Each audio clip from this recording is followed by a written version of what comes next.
Former President Fidel Ramos hasn't advised aspirants to the country's top government post. Ramos wants them to act like a president and be world class. Let's hear the full story from Sweeden Velado. 5 months before the 2016 elections, some presidential aspirants have started to engage in heated discussions and verbal arguments, the last of which was slapping threats between former Interior Secretary Mar Rojas and Davao City Mayor Rodrigo Duterte. That is why former President Fidel V. Ramos could not help but comment. He said, "We are already far from the time of Andres Bonifacio and General Antonio Luna. Thus, violence is no longer considered a solution to our country's problems." Ramos emphasized, "We have much bigger challenges to fight." Act like a Philippine president. Slapping each other, fighting each other, killing each other will not solve that problem.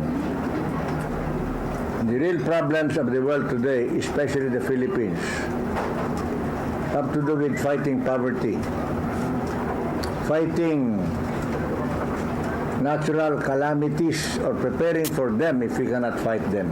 On issue of educational background, the former president stated it should not be considered a big deal because what matters most is the capability of the president to deal properly with his people and become globally competitive.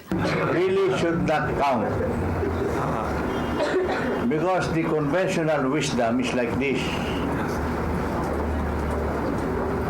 You must make sure your education goes to your mind and not to your head.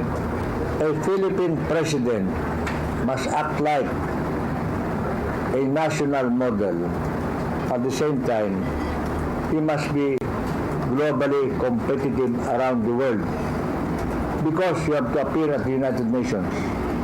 You have to appear before the Human Rights Commission.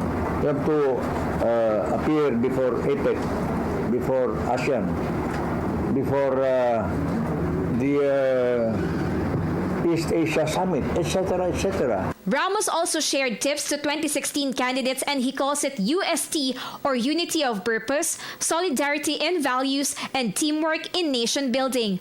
For the People's Television, this is Sweeden Velado.